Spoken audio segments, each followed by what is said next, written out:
FC Barcelona akiwa na umri wa miaka 19. Amemshinda Lamine Yamal, lakini pia nyota wengine ambao walikuwa na umri mdogo ambao wamecheza kwenye fainali hizi.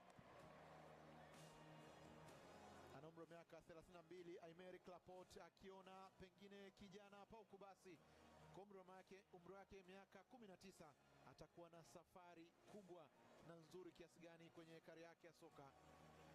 Wamecheza pamoja kwenye eneo la ulinzi.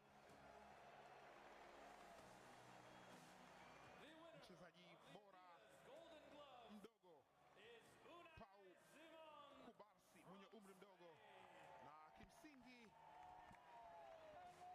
Unai Simon akiwa na clean sheets 7 katika kombe la dunia hili.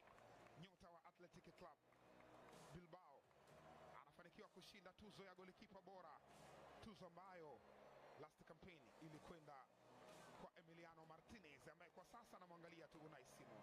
Pengine ni nafasi ya kocha Luis de la Fuente kuthibitisha kila ambacho alikiamini. Wengi waliamini David Raya kwa msimu aliokuwa nao alistahili kuanza kwenye kikosi ya kwanza, lakini Luis de la Fuente aliamini Unai Simon angempa mafanikio makubwa, tuzo ambayo msimu uliopita ama kwenye finali zilizopita ilikuwa chini ya Emiliano Martinez ambaye alifanikiwa kuitwaa baada ya kuipa taji Argentina na kufanikiwa kuwa na kiwango bora akishinda tuzo. Lakini msimu huu ni Unai Simon kwa rekodi aina yake, clean sheet za kutosha, lakini akiwa ameruhusu bao moja pekee